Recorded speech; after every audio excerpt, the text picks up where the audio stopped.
இளைய தளபதி விஜய் அவர்களை பற்றி, ஐயோ தளபதி சாரி இளைய இல்ல வயசாயிடுச்சு அவருக்கு. நீ எதுக்கு உங்க தாத்தாவும் அப்பாவும் படம் எடுப்பாரு, நீயும் ரெட் ஜெயின் ஒரு கம்பெனில படம் எடுப்ப, நான் குருவின்னு ஒரு படம் நடிக்க வேண்டிய அவசியம் இல்லை, இதானே சொல்லி இருக்கணும் விஜய் அவர்கள். ஒரு மேட்ச் பார்க்க போனா டிவிக்கேன்னு சொல்ற, ஏப்பா அந்த டிவிக்கே கத்துற இடம் அதுவா? தியேட்டருக்கு போனா என் பின்னாடி டிவிக்கேன்னு கத்துறான். என்ன உன் தலைவனுடைய முகமூடிய அவுத்துட்டேன்னா என்ன பண்ணுவாங்க? கையை பிடிச்சி இழுப்பாங்க. என்ன பண்ணுவாங்க? எல்லாரும் விஜய் விஜய்னு கத்துவாங்க, வந்து அமுக்கிடுவாங்க, பயங்கர டிஸ்டர்ப் ஆகிரும். என்ன பண்ணும்? யாருக்குமே தெரியாம கார்ல போயிடணும். இவ்வளவு நாள் யாருக்குமே தெரியாம தானே கார்ல போயிட்டு இருந்தீங்க. இப்ப ஏன் திடீர்னு இவ்வளவு பெரிய கூட்டத்துக்கிட்ட முன்னாடியே சொல்லி வந்து இறங்க சொல்றீங்க? மேடை பேச்சுகளில் என்னுடைய அருமை சகோதரர் இளைய தளபதி விஜய் அவர்களை பற்றி, ஐயோ தளபதி சாரி இளைய இல்ல வயசாயிடுச்சு அவருக்கு, தளபதி விஜய் அவர்களை பற்றி பேசியதுதான் மிகப்பெரிய வைரலாக பரவ ஆரம்பித்து விட்டது. நான் எப்பொழுதுமே சொல்வேன், பேச்சு என்பது வீணாக இருக்கக்கூடாது, அது பேசினால் அதற்கு ஒரு காரணம் இருக்க வேண்டும் என்று சொல்வேன். பொது வாழ்க்கைக்குள் நுழைவது என்பது மிகவும் சாதாரணமான ஒன்று என்று இங்கே இருக்கக்கூடிய சகோதரிகள், என்னுடைய தாய்மார்கள், நீங்கள் மேடைக்கு வந்து அமர்ந்து விட்டீர்களோ அன்றே நீங்கள் பொது வாழ்க்கைக்கு வந்து விட்டீர்கள். ஏனென்றால் பொதுவாக பேசக்கூடிய மக்கள் நலனை பற்றி பேசக்கூடிய ஒரு மேடைக்கு நீங்க வந்துட்டாவே அரசியல்வாதி தான். அதற்கு முருகன் மாதிரி நீங்க பொறுப்புலையும் பதவியிலையும் இருக்க வேண்டியதில்லை, மேடைக்கிட்ட வந்துட்டாவே நீங்க அரசியல்வாதி தான். அப்படி மேடை ஏறிய நான் எனக்கு சில பொறுப்பு இருக்கிறது என்ற முறையில் தான் அதை பேச வேண்டியிருக்கிறது. இன்று அதிகமாக கவனிக்கப்படக்கூடிய 2-3 துறைகளில் ஒன்று சினிமா. நானே இந்த நேரத்தில் வந்து நிற்கிறேன். இங்கே போஸ் வெங்கட் பேசுகிறார் என்பது நிச்சயமாக இங்கிருந்து பரவலாக ஒரு செய்தி சென்றிருக்கும். அதனால் ஒரு 10-20 பேர் கூடுதலாக வந்திருப்பதற்கு கூட காரணம் உண்டு, வாய்ப்புகள் உண்டு. அதற்கு காரணம் நீங்கள் அதிகமாக ரெஸ்பெக்ட் பண்ணக்கூடிய, மதிக்கக்கூடிய ஒரு இடத்தில் அந்த சினிமா இருக்கிறது. அப்படிப்பட்ட சினிமாவில் ஒருத்தர் சூப்பர் ஸ்டாரா இருக்காருன்னா அவர் மேல எவ்வளவு பெரிய ரெஸ்பெக்ட் இருக்கும். நானும் கொடுக்கிறேன், அனைவருமே கொடுப்போம். அந்த ரெஸ்பெக்ட்ங்கிறது மாறவே மாறாது. ஆனால் அவர் பொய் சொல்லக்கூடாது. என்ன பொய் சொல்லக்கூடாது? 2026 எலெக்ஷன்ல நிக்க போறேங்கிற ஒரே ஒரு காரணத்திற்காக நான் நிச்சயமாக பொய் சொல்வேன் என்பதை நான் தடுத்து பேச வேண்டிய கட்டாயத்தில் நான் இருக்கிறேன். அதைத்தான் நான் பேசினேன். இங்கே ஊழலாட்சி நடந்து கொண்டிருக்கிறது என்ற வார்த்தையை சொன்னார். நான் எப்பவுமே ஒரு விஷயம் சொல்லுவேன், எனக்கு அண்ணன் முருகன் அவர்களை பிடிக்கவில்லை, அவர் ஊழல் செய்து விட்டார். நீங்க உடனே அதை கண்மூடித்தனமா நம்ப கூடாது. எனக்கிட்ட ஒரு கேள்வி கேட்கணும், அண்ணன் முருகன் அவர்கள் என்ன ஊழல் செய்தார்? அப்ப நான் என்ன பண்ணணும்? ஒரு பட்டியலை உங்களுக்கு வெளியிடணும்.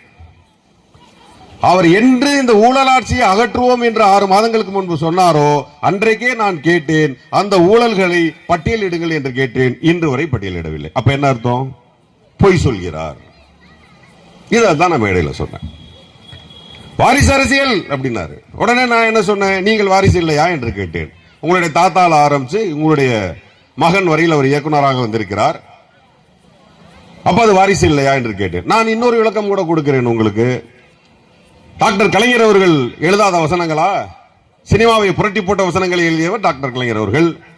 அவருடைய புதல்வர், தற்போதைய முதல்வர் நம்முடைய தளபதி அவர்கள் கிட்டத்தட்ட 3-4 படங்கள் கதாநாயகனாக நடித்தார், 2 சீரியல்கள் நடித்தார், பல நாடகங்கள் நடித்தார், மக்களுக்கு தேவையான எத்தனையோ நாடகங்களை தெரு தெருவாக நடித்தார். வாரிசாகத்தான் செய்தார். அதற்கு பிறகு நம்முடைய சின்னவர் அவர்கள் வந்தார்கள், ரெட் ஜெயண்ட் என்ற நிறுவனத்தை துவங்கினார்கள், அதன் மூலமாக படங்களை எடுத்தார்கள். முதல் படமாக நீங்கள் யாரை வாரிசு என்று சொன்னீர்களோ அதை விஜய் அவர்களே கதாநாயகனாக நடித்தார்கள். பிறகு அவரே கதாநாயகனானார், அரசியலுக்கு வந்தார். அவரை பார்த்து நீங்கள் ஏன் நீ சினிமா வாரிசாக வந்தா என்று கேட்கவில்லை. நீ எதுக்கு உங்க தாத்தாவும் அப்பாவும் படம் எடுப்பாரு, நீயும் ரெட் ஜெயின் ஒரு கம்பெனில படம் எடுப்ப, நான் குருவின்னு ஒரு படம் நடிக்க வேண்டிய அவசியம் இல்லை, இதானே சொல்லி இருக்கணும் விஜய் அவர்கள். ஏன் அங்கே மட்டும் வாரிசு இல்ல? இந்த கேள்வி வருமா வராதா? அங்கே கேட்கப்படாத வாரிசு என்ற கேள்வி அரசியல் மட்டும் நீ எப்படி கேட்ப? அப்ப சுயநலமா இல்லையா? அப்ப அது பொய்யா இல்லையா? அதை யார் கேட்கறது? அதைத்தான் கேட்டேன். ஏன் கோபப்படுறீங்க? அம்மையார் அவர்கள் உயிரோடு இருந்த பொழுது அந்த மறைவதற்கு முன்பாக இருந்த 5-6 வருடங்கள் நடந்த மொத்த பொதுக்கூட்டத்திலும் பேசிய ஒரே நடிகன் நான் தான். என்ன மாதிரி எதிர்த்து பேசினது யாருமே இல்லை. நான் போய் ஏதோ ஒரு படம் போன தியேட்டருக்கு போனேன்னு வச்சுங்க, பின்னாடி இருந்து அதிமுக அதிமுக யாரும் நான் கத்தி பார்த்தது இல்ல. அந்த நேரங்கள்ல நான் எல்லா ஐபிஎல் மேட்சஸ்க்கும் போவேன், அப்போல்லாம் அதிமுக கத்தி பார்த்தது இல்ல. ஆனா இன்னைக்கு ஒரு மேட்ச் பார்க்க போனா டிவிகேன்னு சார், ஏப்பா அந்த டிவிகே கத்துற இடம் அதுவா? தியேட்டருக்கு போனா என் பின்னாடி டிவிகேன்னு கத்துறான். என்ன உன் தலைவனுடைய முகமூடிய அவுத்துட்டேன்னா, அவர் பொய் சொல்றாருங்கிறத நிரூபிச்சுட்டேன்னா அந்த கோபமா? ஏன் இதான் சொல்றாரு? பேச சொல்லுங்களேன். இங்க இருக்க பிரஸ் அவ்வளவு பேர் இருக்கிறாங்க, எல்லாரும் ஆளுக்கு வண்டியா கேள்வி வச்சிருக்காங்க, வந்து உட்கார்ந்து பேச சொல்லுங்களேன். அதுல ஒருத்தன் பேசுறான், என் தலைவர்கள் மதுரை ஏர்போர்ட்டிற்கு வந்தார்கள், மதுரை ஏர்போர்ட்டே கலங்கியது. ஆமா கலங்கியது, யார் இல்லைன்னா அப்படித்தான் கலங்கும். நாளைக்கு நயன்தாரா வந்து இறங்கட்டும், அப்படித்தான் கலங்கும். அஜித் சார் வரட்டுமே, டபுளா கலங்கும். ஏன் கலங்காது? அதுக்கு தான் நான் ஒரு விளக்கம் சொன்னேன். உங்களுடைய விஜய் அவர்கள் இந்த மதுரை ஏர்போர்ட்டுக்கு இப்பதான் முதல் முறையாக வருகிறாரா? அவர் மதுரைக்கு பக்கத்துல பல்வேறு இடங்களுக்கு கடந்த 25 வருடங்களாக வந்து கொண்டுதான் இருக்கிறார். ஆனால் யாரிடமும் சொல்வதில்லை. ஏன் சொல்றதில்ல? பிரைவசி. என்ன பண்ணுவாங்க? கையை பிடிச்சு இழுப்பாங்க. என்ன பண்ணுவாங்க? எல்லாரும் விஜய் விஜய்னு கத்துவாங்க, வந்து அமுக்கிடுவாங்க, பயங்கர டிஸ்டர்ப் ஆயிரும். என்ன பண்ணும்? யாருக்குமே தெரியாம கார்ல போயிடணும். இவ்வளவு நாள் யாருக்குமே தெரியாம தானே கார்ல போயிட்டு இருந்தீங்க. இப்ப ஏன் திடீர்னு இவ்வளவு பெரிய கூட்டத்துக்கிட்ட முன்னாடியே சொல்லி வந்து இறங்க சொல்றீங்க? அது என்ன வேலை? அது என்ன வேலைன்னு கேக்குறேன். எவ்வளவு பிரச்சனை வருது அதனால? அது மக்களுக்கு இடையூறா இல்லையா? அந்த ஏர்போர்ட்டை சுத்தி இருந்த அத்தனை ரோட்லயும் ஏகப்பட்ட பிரச்சனை இல்லையா? உங்களுடைய ஆளுகளுக்கே பல விதமா அடிபட்டுச்சு, பைக்கில் இருந்து கீழே விழுந்து கைகால் உடைஞ்சதே இல்லையா? அப்ப அது சுயநலமா இல்லையா? ஆமா, கூட்டம் கூடுச்சு இல்ல, ஏன் கூடாது? இன்று முதல் முறையாக அவர் மதுரையில் வந்து இறங்கினார். அவரை முதல் முறையாக பார்ப்பதற்கு ஒரு கூட்டம் கூடியது. இதே ஒரு வாரம் வாரம் போகட்டும். ஃபர்ஸ்ட் 1000 பேர் வந்தவன் 500 பேரா மாறுவான், அப்புறம் 200 பேரா மாறுவான், அப்புறம் 10 பேரா மாறுவான், அப்புறம் கடைசியா அனாதையா தனியா தான் போகணும். ஆமா, இது விஜயகாந்த் சாருக்கு மட்டும் இல்ல, நிறைய பேருக்கு நடந்துச்சு. கமலஹாசன் நடந்து அத்தனை பேருக்கு நடந்துச்சு. நடிகர் என்பவர்களை பார்க்க கூட்டம் கூட்டமா வரத்தான் செய்வாங்க. அதுக்காக ஓட்டு விழுந்துருமா? ஓட்டு போட்டுருவாங்களா?